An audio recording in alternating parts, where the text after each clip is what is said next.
At dawn, the ground begins to tremble, not from an earthquake, not from thunder, but from something alive. Through tall grass and drifting dust, a massive silhouette moves slowly, ancient, deliberate, unstoppable. Its skin looks like armor forged before history began. Its presence feels less like an animal and more like a living force of nature. For millions of years, it has walked this planet unchanged in spirit, surviving ice ages, predators, and extinction events that erased entire worlds.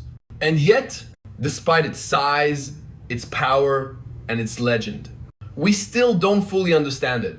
This is the rhinoceros, and this is a journey into one of Earth's most extreme and misunderstood survivors.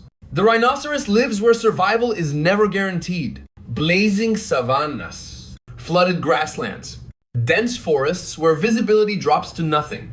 Here, speed matters less than endurance. The first thing you notice is the skin. Thick, folded, almost prehistoric. It looks like medieval armor, but it isn't metal. It's living tissue up to 5 centimeters thick, layered with collagen fibers arranged like interwoven cables. This design absorbs impact the way modern bulletproof vests do by spreading force rather than resisting it directly. And yet, despite its toughness, the skin is surprisingly sensitive. Insects torment rhinos constantly. Sun burns their exposed backs. Mud becomes both protection and relief. So they wallow, submerging themselves in mud baths that act as sunscreen, insect repellent, and cooling system all at once. It's a biological workaround, simple, effective, ancient. But here's the mystery. Why does such an armored animal still rely so heavily on mud for survival? Scientists believe the answer may lie not in protection, but in temperature regulation, a system we still don't fully understand. At the center of the rhinoceros myth is its horn. A weapon, a symbol, a tragedy. But scientifically, it isn't even a horn. Unlike horns made of bone, a rhino's horn is composed entirely of keratin, the same material as human hair and fingernails. No bone core. No nerves. No attachment to the skull.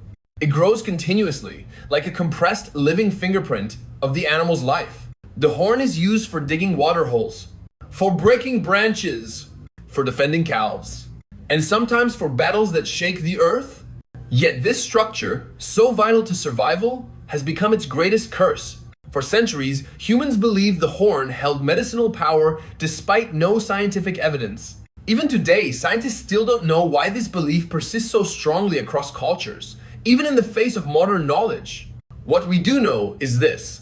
The horn that evolved to protect the rhino has pushed it closer to extinction than any predator ever could. A rhinoceros can weigh more than a truck, but its eyesight is surprisingly poor. At just a few meters, shapes blur. Movement becomes guesswork. And yet, rhinos rarely collide, rarely fall into danger, because sight was never their primary sense. Their world is built from smell and sound. A rhino's sense of smell is extraordinary, capable of detecting predators, rivals, and distant rain carried on the wind. Their ears rotate independently, scanning the landscape like radar dishes. This creates a sensory map we can't see. A world of invisible signals layered over the terrain. But here's what puzzles scientists. Despite poor vision, rhinos can charge with deadly accuracy. How does an animal that can't clearly see its target hit it at full speed? Some researchers believe rhinos combine sound, vibration, and memory into a predictive model of space, a biological anticipation system. But the exact mechanism remains unknown. Rhinos are not dinosaurs. They're older than many mammals alive today. Their ancestors once ranged across Europe, Asia, and North America. Some were massive, taller than elephants. Others were fast, almost horse-like. Over time, most vanished. Climate shifted. Habitats collapsed. Competition intensified. What survived were the forms that required less speed and more resilience. Modern rhinos are evolutionary minimalists. They conserve energy. They avoid unnecessary movement. They endure. And yet, despite millions of years of refinement, scientists still don't know why only 5 species remain while others disappeared entirely. What invisible line separates survival from extinction? Evolution doesn't always leave clear answers. Rhinos are often called solitary, but that isn't entirely true. They communicate constantly through scent markings, dung piles, and subtle body language. Mothers raise calves for years. Territories overlap peacefully.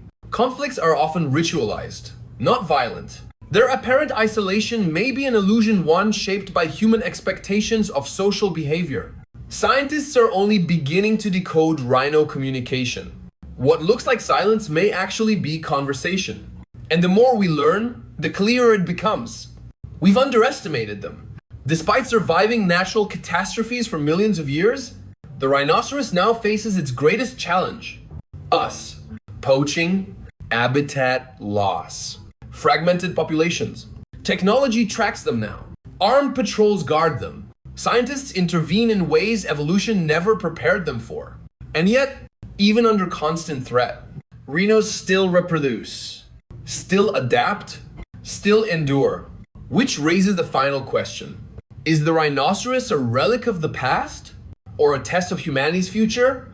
Because if a creature this powerful, this ancient, this resilient can vanish, what does that say about the world we're building?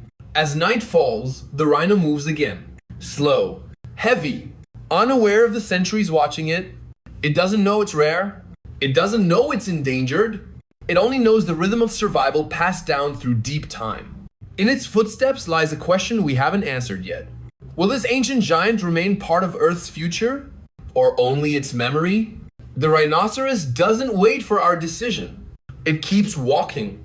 And the mystery continues.